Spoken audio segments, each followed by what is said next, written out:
pengembangan bisnis daerah yang bernuansa lokal. Hujan, ini kadang-kadang waktu COVID tadi jualannya tuh kurang maju, kadang-kadang hujan, kita aja Pak. Jadi sepi ya Bu ya? Iya sepi. Menurut aku ya, yang selama ini ku rasain tuh ini ya, penjualan di daerah. Nah itu tuh kan menyangkut promosinya. Nah aku tuh belum tahu sih cara promosi supaya di daerah tuh lebih bisa lebih banyak pengirimannya. Contoh kayak Katingan itu jarang banget pengirimannya untuk kayak Mas, karena aku emang belum tahu promosinya ke situ itu kayak gimana.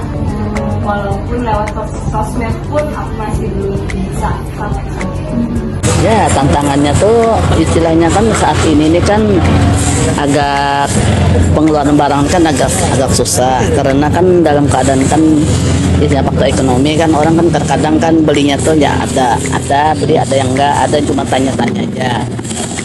Barang ini kan memang barang ini dari Kalimantan Selatan dari Hamuntai. Nah cuma kita sini kan jual. Sekarang ini kan tantangannya dari sananya kan yang angkat barang itu satu paket satu ini kan 25.000. Jadi transportasinya tuh Oh ya mahal Bu. mahal. Naik juga Bu ya? Nah, dulunya kan cuma 10.000 satu, sekarang ini 25. Jadi mahal maksudnya. Jadi kan kita kalau jualnya kan ya menaik juga sedikit kan karena itunya kan agak naik. Biasanya kan 10.000 satu barang ini nah. Dari sananya antar. Jadi kalau kita 10 kan 100.000, kalau sekarang ini kalau 10 250. Jadi kalau menurut pemasukan sendiri sekarang udah menurun Bu ya? Menurun sama sekali, tidak ada majunya di dalam selama musim kita kan COVID tadi kan dari itu tuh awalnya. Jadi yang wisata yang ibu-ibu dari mana-mana bapak-bapak tuh nggak ada lagi keluar. Biasanya kan dari misalnya Pulau Jawa kan memerlukan ini kan oleh-oleh dari Kalimantan Tengah. Sekarang ini ya agak menurun. Kalau tantangan ini sebenarnya sih enggak, memang harus ada punya tantangan. Kalau cuma sekedar jualan-jualan naik banyak, tapi enggak tahu apa ya, enggak tahu kita apa rasanya itu enak apa enggak. Nah tergantung yang beli. Kalau kita enakin otomatis orang cocok kan balik lagi. Oh selera ya Bu ya? Ya. Itu kalau kita lihat untuk sekarang, tentu setiap bisnis memiliki tantangan. Yang pertama yaitu yang saya alami dalam saya berbisnis yaitu persaingan bebas dan juga perubahan minat pelanggan. Kalau hambatan sih iya, apalagi pandemi yang kemarin tuh. Oh pandemi. Iya. Ini ada di itu nggak sih Bu terhubung ke kayak Gojek atau anu kan bisa mesin di situ ya? Ini ada nggak? Ya, kemarin ada, memang ada olehnya HP-nya mati, istilahnya rusak gitu nah. Jadi nggak atur lagi, nggak pakai lagi. Sama aja sebenarnya, pakai Gojek kan nggak sama aja. Nah, Kalau hambatan tuh ya lagi sih balik lagi ke pengiriman nih. Contoh aku pernah ya kirim ke bukan ke Lamandau. Nah jadi Lamandau tuh nggak ada yang namanya JMT kata dia di daerah dia itu nggak ada JMT. Jadi aku coba pakai pos. Nah hambatannya adalah pakai pos ini, sorry ya aku bilang nama ya. Pos ini tuh lama antrenya sama agak jauh ya dari sini. Maksudnya lebih ke fasilitasnya. Oh iya. Untuk hambatan yang saya rasakan dalam berbisnis itu yaitu menemukan pelanggan pertama, apalagi untuk mencapai bisnis kita, sebab mencari pelanggan yang sekarang agak lebih sulit karena persaingan bisnis juga banyak. Pasukannya jadi sedikit gitu ya? Iya sedikit aja Bang. Itu kadang-kadang hujan, kalau hujan-hujan tuh kan ada orangnya. Belum ada kalau saingan gitu ya? Saingan gitu, kalau di sini rata-rata aja santai aja orangnya. Nggak ada yang Nggak ada. Pokoknya aman aja. Paling-paling pendatangnya aja kurang. Itu aja Pak. pengunjungnya juga Tetap aja Pak. Alhamdulillah kan ada yang ribut, ada aman.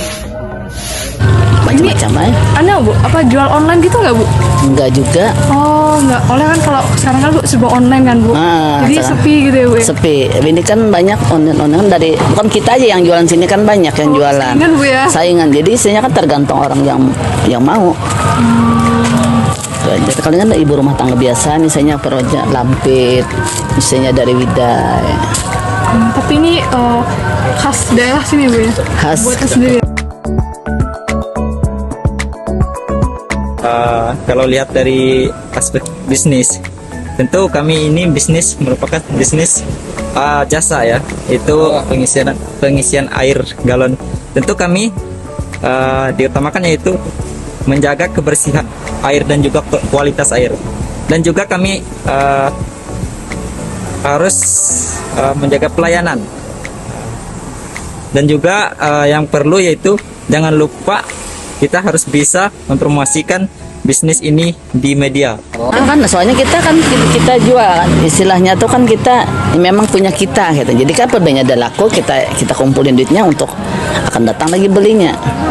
Cuma kalau buat ujungannya agak menipis, ujungan bahasa kasarnya kan istilahnya tuh. Ya tadi kan transportasinya tuh kan 25 satu barang. Jadi emang kita berapa barang kita dengan lalu biasanya kan misalnya 500.000 sekarang jadi 1 juta.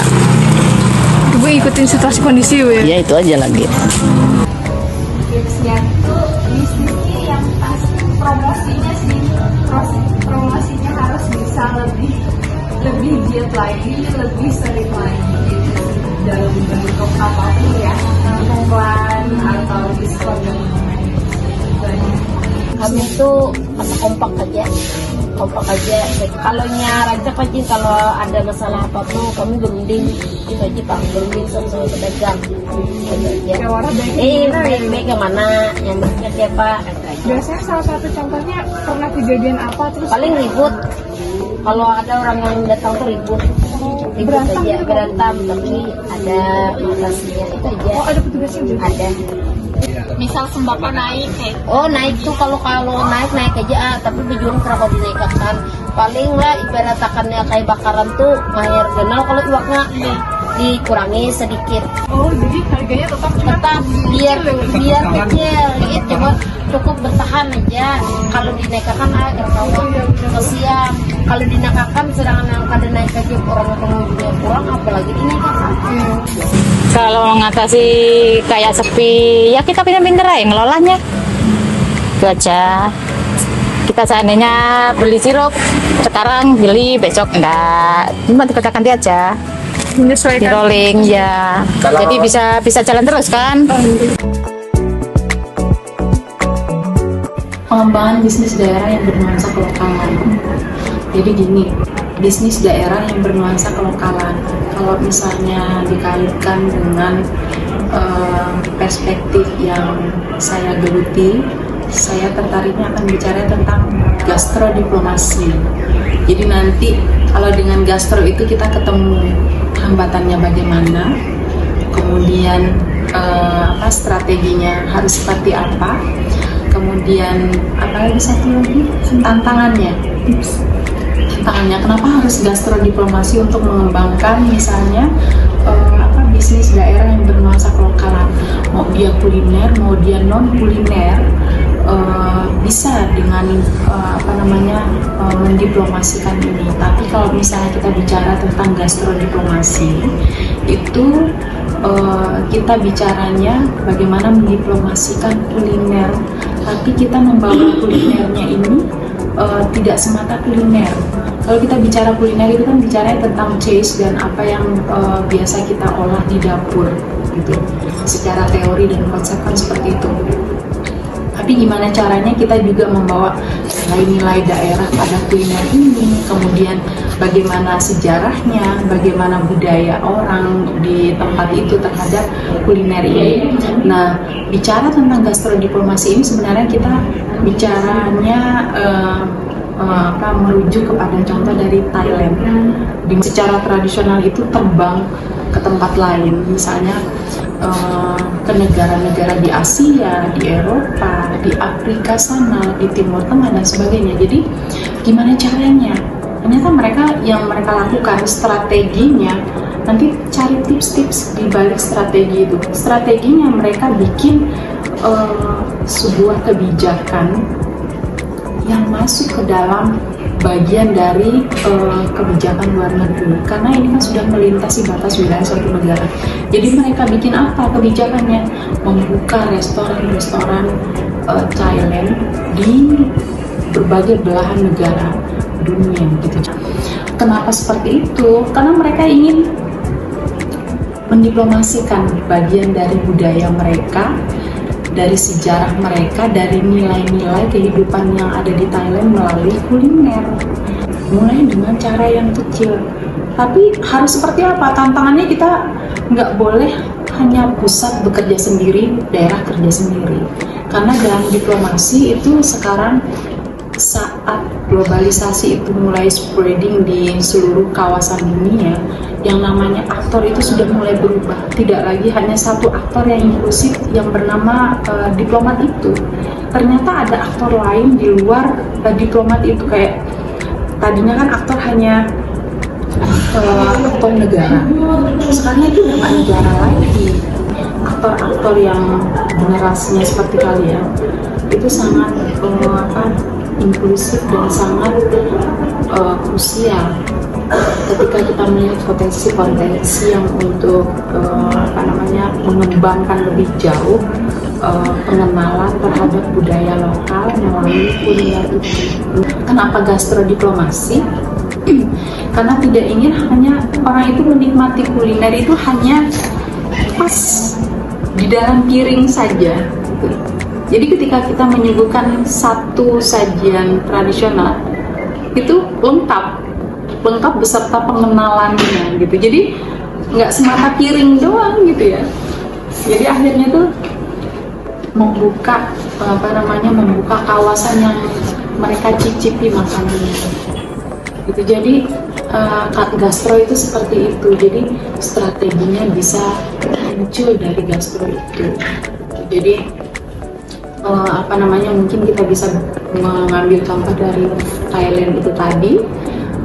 Sekarang itu terlebih sangat masif juga tentang diaspora Indonesia. Nah, diaspora Indonesia ini kan adalah strategi Indonesia untuk mendiasporakan, meluaskan orang-orang Indonesia di dunia.